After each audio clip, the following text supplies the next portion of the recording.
Oscar Piastri. He's had a tricky triple header, but he came through in the end, right? And I've been seeing lots of stuff. I've been paying attention to the media this week, British media. They're all like, "Oh, look how good Oscar Piastri is." But Lando Norris, man, if Oscar's winning the race, Norris is right behind him. He's right there. And look, that might be true. But people are flinging around things like, "Oh, well, you can see how good Lando is compared to Oscar because Lando won at Monaco." I have issue with some of this because I think it's very close between these two drivers. I think it's very, very, very close. But I think it was Oscar before Piastri. this race. Yeah, it was exactly. But I think Oscar puts together better race weekends, and I don't and that's just right now. I think that this season, though, the reason he has won races on the weekend because he's won 5 races now. That's more than half of them, I think, or something like that. It's 5 out of 9, I think. Yeah, 5 out of 9. That's a passing grade.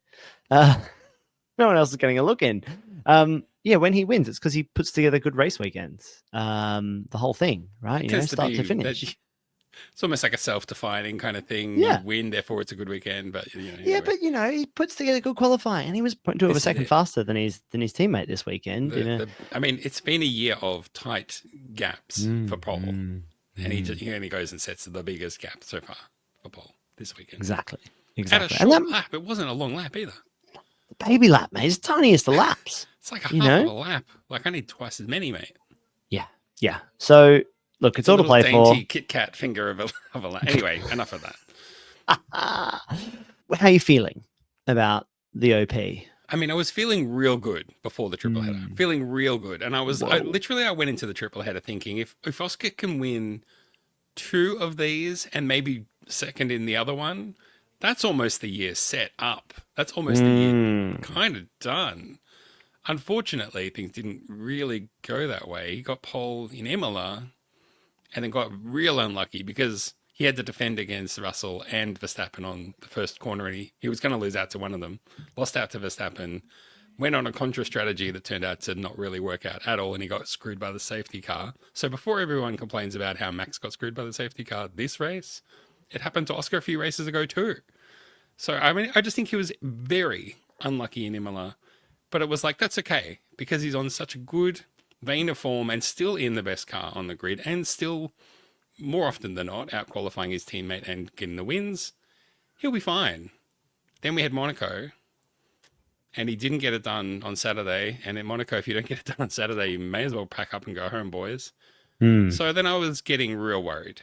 And then I feel like this has been a real stabilizing race. Yeah. I think that my favorite Piastri radio over this triple header, I think at one point he just went like, well, guys, that didn't work. What are we doing now? Exactly. And that has felt like those 2 races you were just going through. That was it, right? I was like, well, that didn't work. What are we doing? Because I haven't, you put me, you want me to put him out in traffic. What happened last time? You told me to do that. Yeah. I had a friend tell me that the Emilia Romagna GP was only good because Piastri had to come through all that traffic and just overtake everybody all the way back through. Like, okay, what did you do? Okay, you put me behind. People left, right, and center. The problem was he had to do a lot more of that, and then there was an unfortunate safety car that gave a very cheap pit stop to his main rivals, and it was too tempting for him to not take that, cheap pit stop himself, even though it ran against his strategy. So it really screwed him.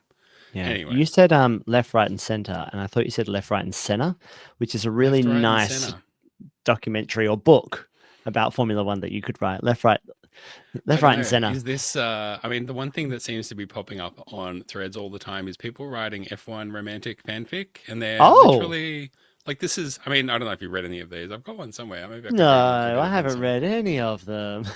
Yeah, you'll have to tell me about these, Rod. I've never even heard of these before. Closing tab.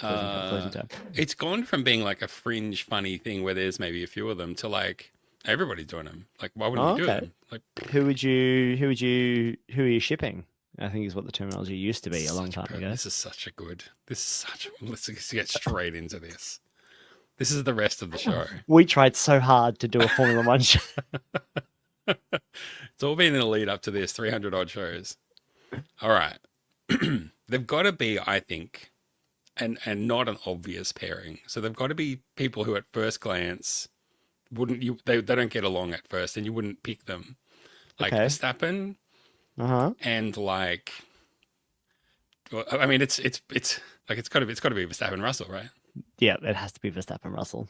This is like chapter one. Gets a This shove. race. He shoves him back. He shoves Yeah, him again, but a little like, oh, there's a little body to body contact, and then suddenly, dear oh little. dear. I don't like you. Have a little shove. Oh Yeah. yeah. Okay. And Mm. then they're thinking about it later, and then 11:30 p.m. little ping on the WhatsApp. Mm. Ooh. I've been thinking about that. Feel really bad. Can we Could have be. coffee to talk it through? Oh, finally. And then off it goes. And then it's done, right? That's it. Like they I are. mean, There's no holding them back. then they're on like sharing F1 sharing planes to races, having sleepovers, and then like bing bang boom. They're on the same private, plane. Yeah. Together to each race. And it's down to the two of them for the championship, and then they both just park their cars before the finish line and just walk off hand in hand, and then the fireworks go off, and I mean, they realize that love wins. yeah. I like it. Right. Mine is Alonso Bortoletto. They make already, and then,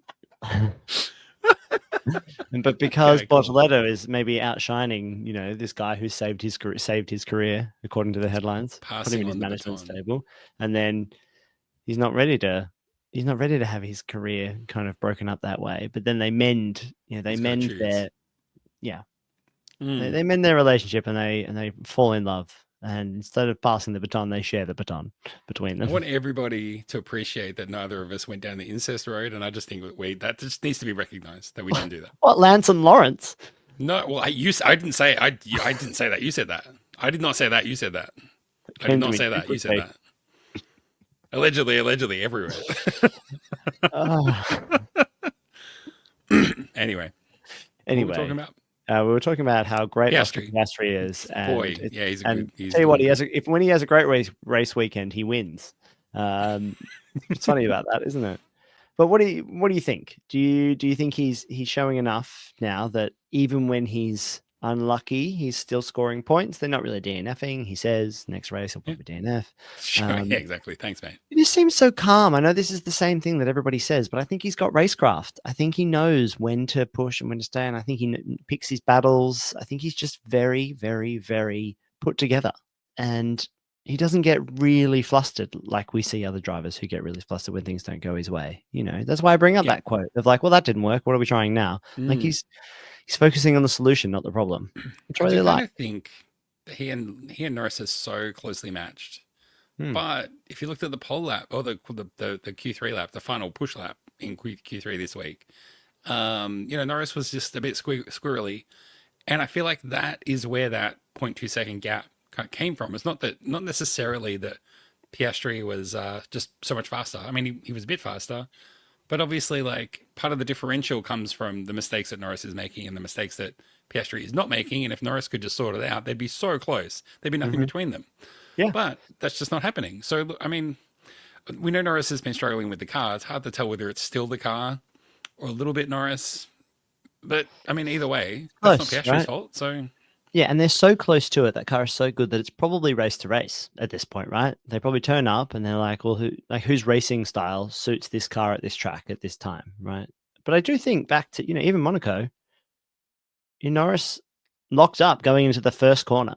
And now I would argue any other racetrack except Monaco, that kind of lockup, like in the green room after the race, Piastri was like, I thought you were into the wall when I saw that smoke. I thought it was done. And that kind of lockup, especially with these tires, these temperamental tires these days, anywhere else where a little bit of overtaking, where you don't need 4 seconds in lap time differential to overtake, probably would have been enough to disrupt the first section of his race. And people would have caught him up or maybe been able to overtake him or anything like that, right? So I think if anything, Norris, whilst putting his car on pole at Monaco is incredible and insanely difficult to do, I think he also got a bit lucky in that race weekend. Because anywhere else, I think he would have been beaten by a couple of people, not just by maybe a couple of people's a bit harsh, but I don't think he's looking the better of the two drivers right now.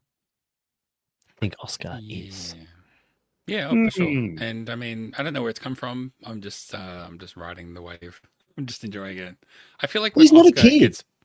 Yeah, it's true. When Oscar gets pole, he's more. I feel like there's more confidence that he'll just end up getting the result. And when Norris gets pole, I feel like there's more a feeling like anything could happen. So yeah, I genuinely believe that is the one advantage that Oscar Piastri has. I think he's got better racecraft. I don't think he's a faster driver. I think he is